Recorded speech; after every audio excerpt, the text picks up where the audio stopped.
अपनी पढ़ाई में बहुत तेज होता था। बहुत सी क्लासेस मैंने जंप की हैं और मैंने जल्दी जल्दी अपनी उम्र से पहले क्लासेस पूरी करके बहुत यंग एज में मैं कॉलेज चला गया था।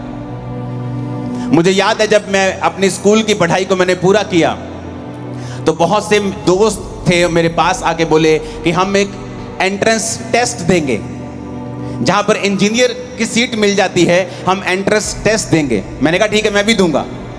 मालूम नहीं था, कोई गाइड करने वाला नहीं था कि क्या करना है। ठीक है, इंजीनियर बन जाते हैं, चलो ठीक है। हम सब तैयारी करने लग गए। मेरे सब दोस्त, हम सब अपने दोस्त की दुकान के ऊपर शाम को इकट्ठा होते थे स्कूल के बाद, जब स्कूल ख़त्म हो गया, कि हम इस एंट्रेंस टेस्ट की तैयारी करेंगे और इंजीनियरिंग में हम प्रवेश करेंगे। तो एक दिन जब मैं अपने दोस्त की दुकान के ऊपर था तो उसके पिताजी ने मुझे बुलाया और उसके पिताजी ने मुझसे कहा, बेटा तू जानता है कि बड़े कॉम्पिटिटिव एग्ज़ाम है, ये बहुत कम लोगों का नंबर लगता है, इसमें बड़ी कंपटीशन है आजकल, तो बेटा तू अपने घर में तैयारी किया कर। क्योंकि जो मेरा दोस्त था उसका बड़ा भाई उस कॉम्पिटिटिव एग्ज़ाम को एक बार दे चुका था, उसका क्लियर नहीं हुआ था और वो मेरी भी तैयारी करवाता था। तो मुझे कभी गुस्सा नहीं लगा, शुरू से मेरी आदत ये थी, मुझे मालूम था कि जो खुदाबंद मेरे साथ परमेश्वर करेगा वो अच्छा ही करेगा। मैंने कहा ठीक है अंकल, कोई बात नहीं। मैं अपने घर पे जाकर तैयारी करने लगा। ऐसा कोई मेरे मन में मैं इनको बताऊंगा, मैं इनको दिखाऊं, मेरे मन में ऐसा कभी नहीं आता, शुरू से ही नहीं ऐसा। मेरा मन ना तो क्रिश्चियनिटी के पहले था ना बाद में, तो बिल्कुल ही नहीं।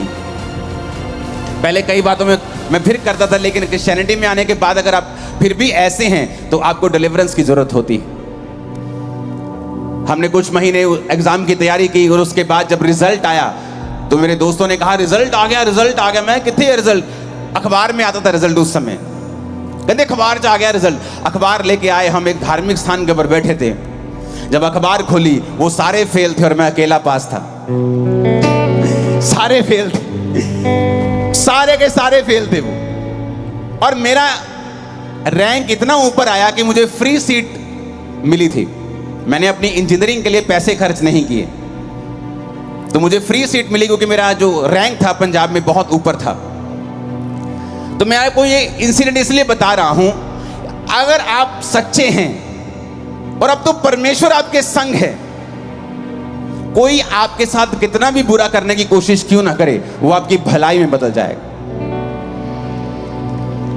इमेजिन करो, जिस किताबों से, जिस गाइड से वो पढ़ रहे थे और मुझे पढ़ा रहे थे, अगर वो फेल हुए तो मैं तो होता ही होता फिर। पर देखो परमेश्वर ने मुझे उनसे दूर कर दिया और मैंने अपनी अलग किताबें परचेज की। माई हीरा गेट गया जलंधर में, अलग किताबें ली और मैं खुद पढ़ने लगा, खुद सीखने लगा और खुद एग्जाम की तैयारी करने लगा। कई बार आप सोचते हैं, हन्ना सोचती है कई बार, हाँ ये जो सौतन है ना मुझे चिढ़ाती रहती है मेरे को, इसको छोड़ूंगी, इसको मार दूंगी। लेकिन अगर आप ध्यान से बाइबल पढ़ के देखें तो परमेश्वर का जो मिरेकल हन्ना की लाइफ में हुआ, उसकी सौतन एक वजह है। क्यों? वो चिढ़ाती थी और हन्ना परमेश्वर की ओर चली गई। अगर वो चिढ़ाती नहीं, ओनू बांझ ना कहती, चल तू तो बांझ है, तेरे तो होना ही नहीं, मेरा हस्बैंड तो मेरे नाल है, साडा बड़ा प्यार है, तेरे ना तो कभी होना नहीं, ऐसी बातें बोलकर उसको चिढ़ाती थी।